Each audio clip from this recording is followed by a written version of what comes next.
अरे अरे अरे अरे, ये प्राण बचाकर कहां भागे जा रहे हो देवताओं? देवर्षि, देवर्षि, हमारे साथ घोर अन्याय हुआ है। हम युद्ध में पराजित हो चुके हैं। अरे, लड़े बिना ही पराजित हो गए? नारायण नारायण, साहस छूट गया तुम्हारा। तो हम क्या करते देवर्षि? करने को तो बहुत कुछ कर सकते थे देवराज इंद्र। लोग मातृभूमि की रक्षा के लिए प्राणों का भी मोह नहीं करते, प्राण देकर प्राण लेते हैं। इन्हें बलिदानी कहा जाता है। युद्ध भूमि में प्राण त्यागने वाले का नाम आदर से लिया जाता है देवराज इंद्र, और पीठ दिखा के भागने वाले को कायर और भीरू कहा जाता है देवराज इंद्र, भीरू। देवर्षि, अब हमें और अधिक अपमानित मत करिए। ये सब सूर्यदेव के वरदान के कारण हुआ है। नारायण नारायण, दूसरों के दोष ढूंढना इस संसार का सबसे सरल काम है देवराज इंद्र। तनिक अपने भीतर भी तो झांक के देखें, दुष्कर्म ही दुष्कर्म दिखाई पड़ेंगे देवराज। ये आप क्या कह रहे हैं देवर्षि? वही पवन देव जो सत्य है। क्या आपने स्वर्ग की सुरक्षा के लिए धर्म और भक्ति का आश्रय लिया? दुष्टों का संहार करने वाले श्री महागणेश को एक बार भी याद किया? नारायण नारायण, यदि आपने विघ्नहर्ता श्री गणेश और श्री महागणेश की शरण ली होती तो आज आपको यह दिन न देखना पड़ता देवराज इंद्र।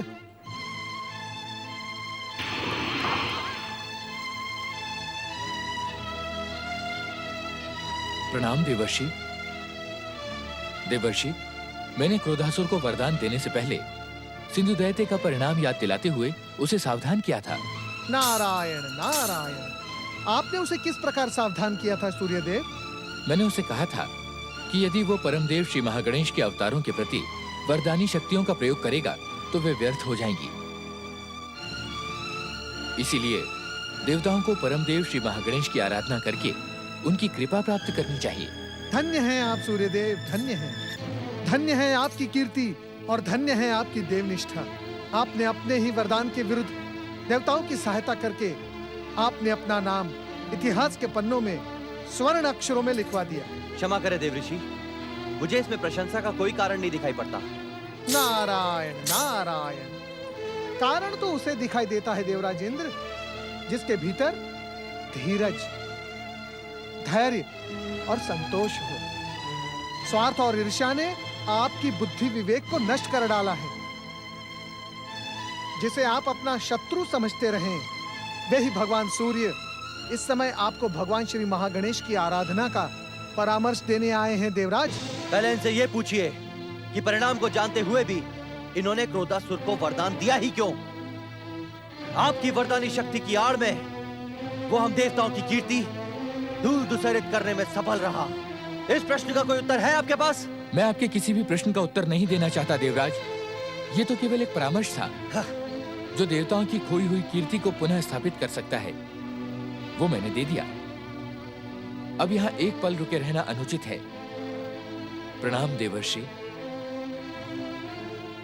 ओम श्री महागणेशाय नमः।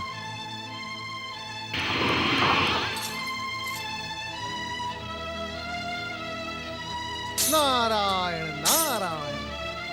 देवराज इंद्र, जो सूर्य देव ने कही वही बात मैं भी कहूंगा।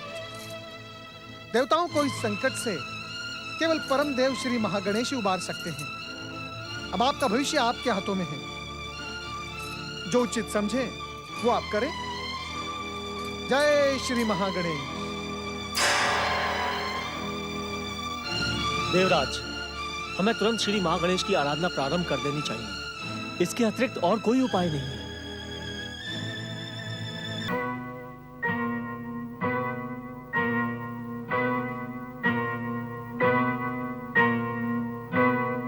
माता, लोक कल्याण और जनहित के जिस संकल्प को साध कर तुमने तपस्या की थी वह श्री महागणेश की इच्छा से पूर्ण हुई। आज के बाद जो भी भक्त यहाँ आकर श्री महागणेश की महिमा का गुणगान करते हुए आपका स्मरण करेगा, उसे सर्व सिद्धियां प्राप्त होंगी, उसकी हर मनोकामना पूरी होगी, उसके जीवन से विघ्नों का अंत होकर सुख, समृद्धि और शांति की वर्षा होगी।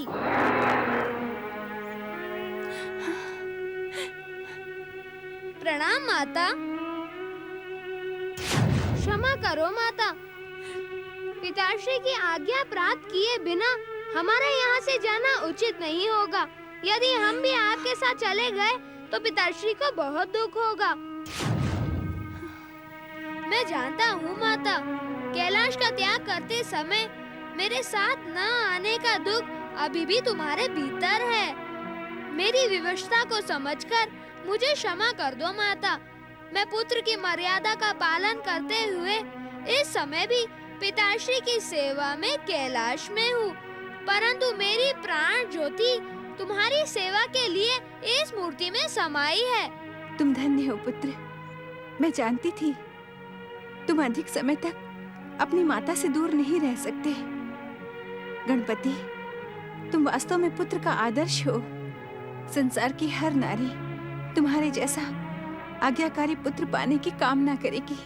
माता, आपने जिस उद्देश्य से कैलाश का त्याग किया वह पूरा हुआ। लोक कल्याण और जनहित के लिए की गई आपकी तपस्या सफल हुई। अब कैलाश लौट चलें। नहीं पुत्र, अब हम दोनों इस गणपति तीर्थ क्षेत्र में निवास करेंगे। यहाँ आने वाले भक्तों को कल्याण और आशीर्वाद देंगे। संसार में सत्य और भक्ति की अलख जगाएंगे।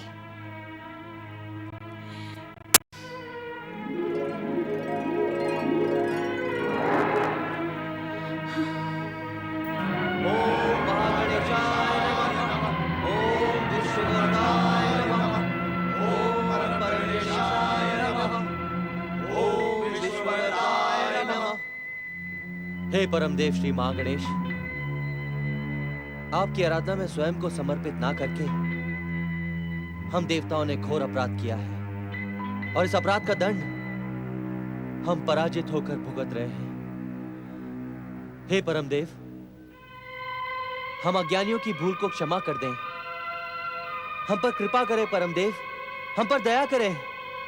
हम पर कृपा करें परमदेव, हम पर दया करें श्री महागणेश। हमें क्षमा करें श्री महागणेश। क्षमा करें श्री महागणेश।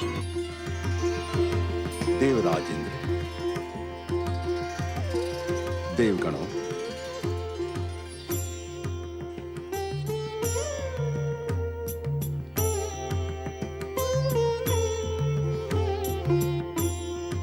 परमदेव श्री महागणेश की जय। विश्व को वरदान देकर संकट दूर करने वाले श्री महागणेश की जय। आपके कष्ट और संकटों का अंत करने वाला हमारा लंबोदर अवतार तब तक प्रकट नहीं होगा जब तक देवी पार्वती अपने मूल धाम कैलाश नहीं लौटेंगी।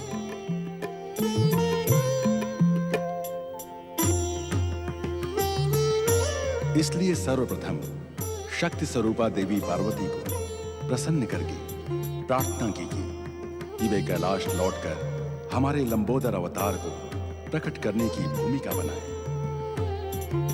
आप सबका कल्याण हो।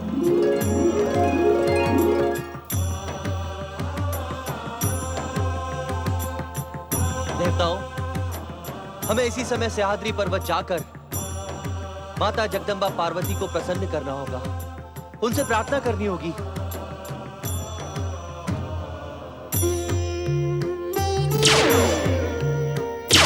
जगत जननी जगदम्बा माता पार्वती की जय। सर्वमंगल मांगल्ये शिवे सर्वार्थ साधिके शरण्ये त्र्यंबके गौरी नारायणी नमोस्तुते।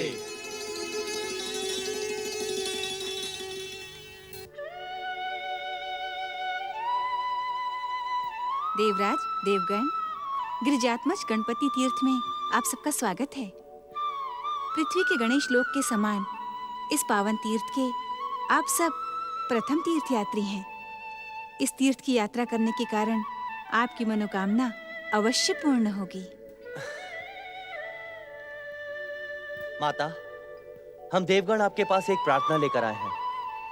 हमें पूर्ण विश्वास है कि आप हमारी प्रार्थना अस्वीकार नहीं करेंगी। हे माते, लोक कल्याण और जनहित के जिस संकल्प को साधकर आपने एक कठोर तपस्या की है वो सफल हुई है। हमें इस बात का ज्ञान है माते। माते, आपके प्रयास से ही ये स्वयंभू गिरजात्मज गणपति तीर्थ प्रकट हुआ है। हे माते, अब आपको भगवान शिव और गौरी पुत्र श्री गणेश के पास कैलाश लौट चलना चाहिए। ये प्रार्थना है अथवा परामर्श? किसी के बिना पूछे आपने परामर्श देना कब से सीख लिया देवराज? मुझे आपके परामर्श की कोई आवश्यकता नहीं। अवश्य ही इस अनुरोध के पीछे आपका कोई स्वार्थ छुपा होगा। माता, ये तो संसार की रीत है कि पुत्र कुपुत्र होते हैं, परंतु माता कुमाता नहीं होती। ये सत्य है कि हम हमारा स्वार्थ साध कर ही आपकी सेवा में आए हैं, परंतु आपकी सेवा में भेजने का आदेश जो पूरे संसार के आराध्य है परमदेव श्री महागणेश ने ही दिया है। हाँ माता, परमदेव ने कहा है जब तक आप कैलाश नहीं लौटेगी तब तक संसार को अत्याचारी क्रोधासुर के अत्याचारों से मुक्ति देने वाले श्री महागणेश के लंबोदर अवतार प्रकट नहीं होंगे। माता, हम बड़ी आशा लेकर आपकी सेवा में। इस प्रार्थना के साथ आप सब महादेव की शरण में कैलाश जाएं। इस परामर्श के अतिरिक्त इस समय मैं आपकी और कोई सहायता नहीं कर सकती। माते, आपके कैलाश पहुंचे बिना महादेव हमारी कोई सहायता नहीं करेंगे। हम अज्ञानी बच्चों पर दया करते हुए आप कैलाश लौट चले माते। हमें आप सबसे सहानुभूति है। इस गणपति तीर्थ के दर्शन कर लेने के कारण आपकी मनोकामना अवश्य पूरी होगी, परंतु मैं तब तक कैलाश नहीं लौटूंगी जब तक मेरे स्वामी मुझे सम्मान के साथ यहाँ लेने नहीं आएंगे। ये मेरा दृढ़ निश्चय है। माता, ऐसी स्थिति में तो यदि कल्याण स्वरूपी भगवान शिव को आप देवताओं का कल्याण प्रिय होगा तो उन्हें यहाँ अवश्य आना होगा।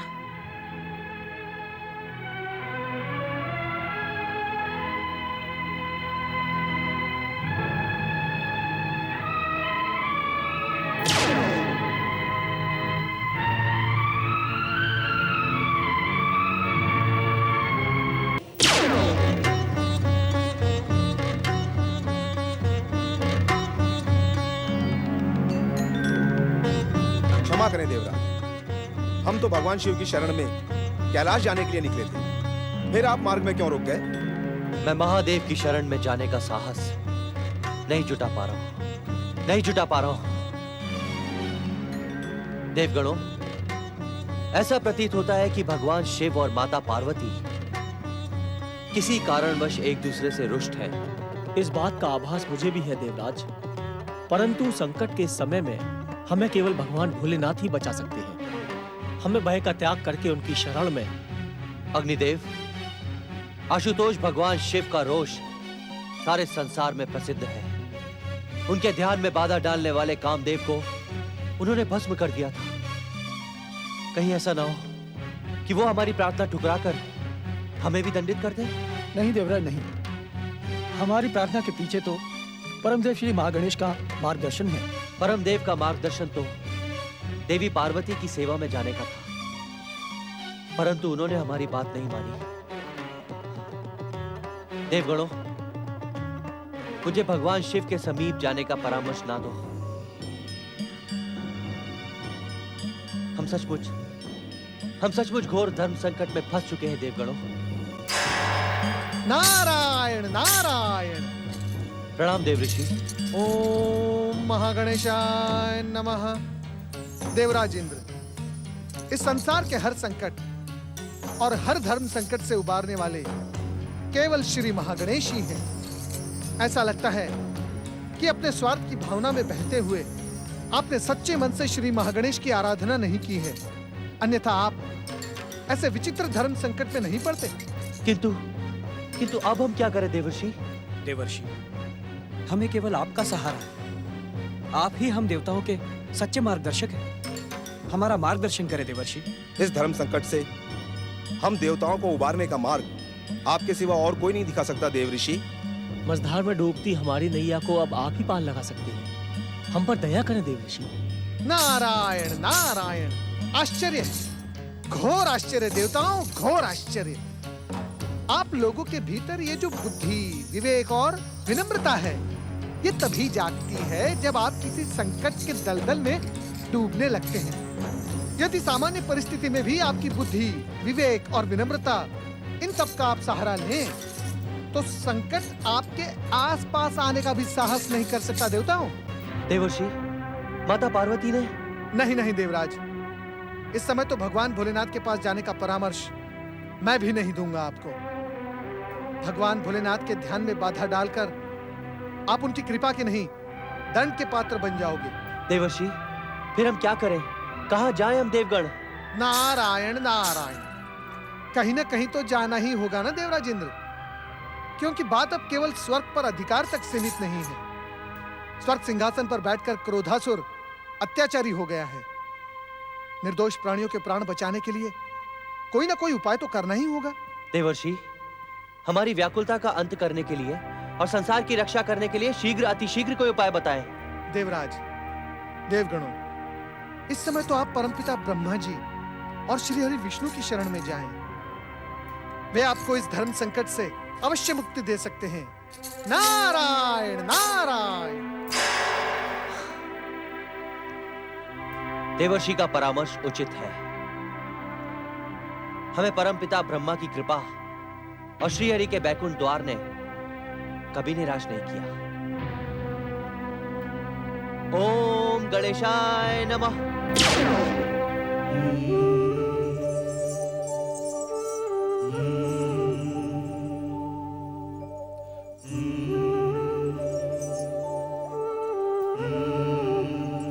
ऐसे कब तक खड़े रहेंगे नंदी महाराज? भगवान भोलेनाथ का ध्यान भंग हो गया तो हमें गौरीपुत्र को पुकारना चाहिए नंदी महाराज। ठीक है भृंगी, हम गौरीपुत्र को पुकारते हैं, परंतु तुम उनकी सूंड की तरफ एकटक देखते रहना। ध्यान के समय गौरीपुत्र की सूंड ही सक्रिय रहती है। आप चिंता न करें नंदी महाराज, जैसे ही सूंड में कंपन पैदा होगी हम दोनों भागकर भगवान भोलेनाथ की सेवा में पहुंच जाएंगे। गौरीपुत्र, हम पर कृपा करें। नंदी महाराज, आपका स्वर तो आपके कानों तक नहीं पहुंचा, गौरीपुत्र कैसे सुन पाएंगे? गौरीपुत्र, आपने पिछले कई दिनों से कुछ नहीं खाया। हम दोनों ने भी। भागो नंदी भैया भागो, गणपति की सूंड जाग उठी है। भयभीत ना हो शिवगणों, आओ मेरे समीप आओ। गौरीपुत्र, आपने। हम जानते हैं नंदी महाराज कि माता पार्वती के जाने के बाद कैलाश में किसी ने भी अन्न का एक दाना भी ग्रहण नहीं किया है, परंतु मेरा दृढ़ निश्चय है जब तक माता पार्वती लौट कर नहीं आएंगी तब तक हम अपने अनशन व्रत का त्याग नहीं करेंगे। परंतु आप दोनों बिना किसी चिंता के प्रसाद ग्रहण करें, क्योंकि आप दोनों ने कोई संकल्प अथवा निश्चय नहीं किया है। बिना इच्छा के अनशन करने से कोई काम सफल नहीं होता। गौरीपुत्र, आप तो स्वयं परमदेव श्री महागणेश के अवतार हैं और त्रिकालदर्शी हैं। आपसे इस संसार में कुछ भी छुपा नहीं है। कम से कम इतना तो बता दें कि माता पार्वती कहाँ हैं और कैलाश कब लौटेंगी। हम सब एक समान माता की प्रतीक्षा कर रहे हैं। आप भोलेनाथ से प्रार्थना करें कि माता शीघ्र लौट कर आए। गौरीपुत्र, आप दोनों के कार्य निर्धारित हो चुके हैं। यदि आप दोनों के भीतर माता के लौटने की उत्सुकता है तो जो कुछ हमने कहा है वही कीजिए।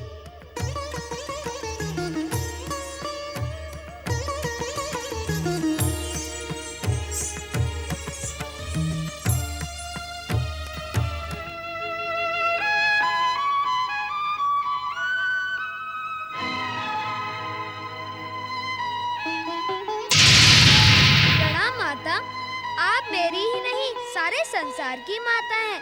आप जानती हैं कि यदि क्रोधासुर को पराजित नहीं किया गया तो वह सारे संसार में उत्पात मचा देगा। उसके अत्याचारों का प्रारंभ हो चुका है माँ। उस दुष्ट को रोकने के लिए संसार के प्राणियों पर दया करो। शीघ्र कैलाश लौटकर दुष्ट क्रोधासुर का अंत करने वाले परम देव श्री महागणेश के लंबोदर अवतार को प्रकट करने की भूमिका बनाओ माँ।